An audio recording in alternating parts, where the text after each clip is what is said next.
Joie de vous retrouver, un grand bonjour de Paris, Évangile de Jésus-Christ selon saint Marc. En ce temps-là, appelant la foule avec ses disciples, Jésus leur dit « Si quelqu'un veut marcher à ma suite, qu'il renonce à lui-même, qu'il prenne sa croix et qu'il me suive, car celui qui veut sauver sa vie la perdra.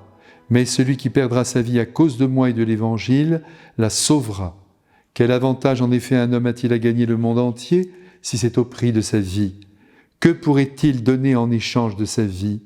Celui qui a honte de moi et de mes paroles dans cette génération adultère et pécheresse, le Fils de l'homme aura aussi honte de lui quand il viendra dans la gloire de son Père avec les saints anges.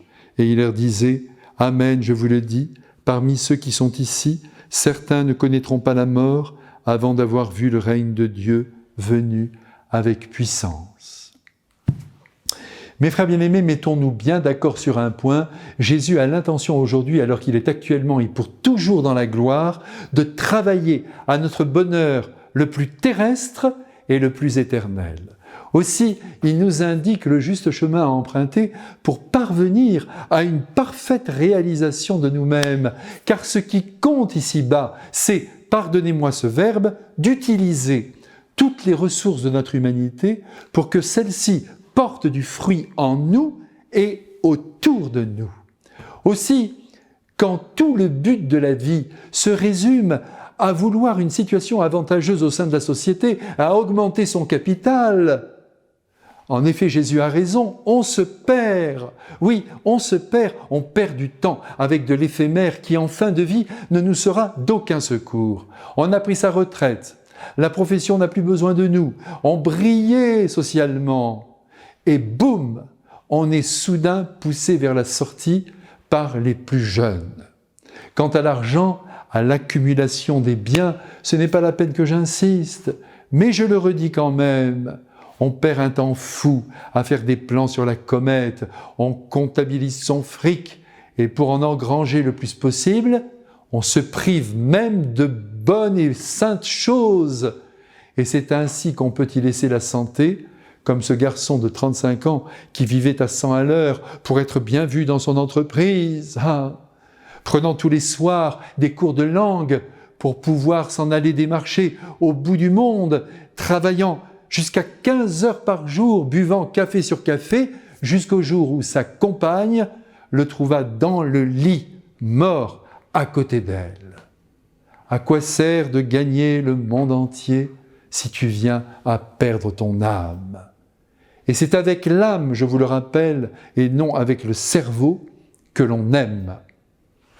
À force de se consacrer à la matière, à l'argent, on laisse aussi en rade l'amitié, l'amour, les liens humains, qui sont pourtant une vraie richesse, la vraie richesse. On ne pense plus à faire plaisir, mais éventuellement à se faire plaisir, et c'est la solitude assurée.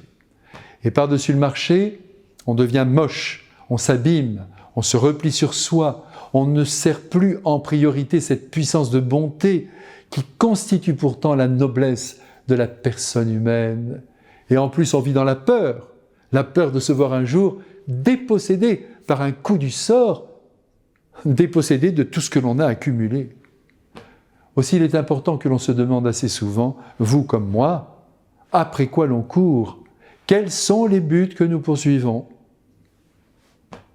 Prendre sa croix, comme Jésus nous le demande aujourd'hui, c'est d'abord se redire que la vie terrestre, et il faut s'en convaincre, n'est qu'un sas entre le néant et l'autre monde, et qu'ici, même si c'est en pierre ou en or, on ne construit que du provisoire.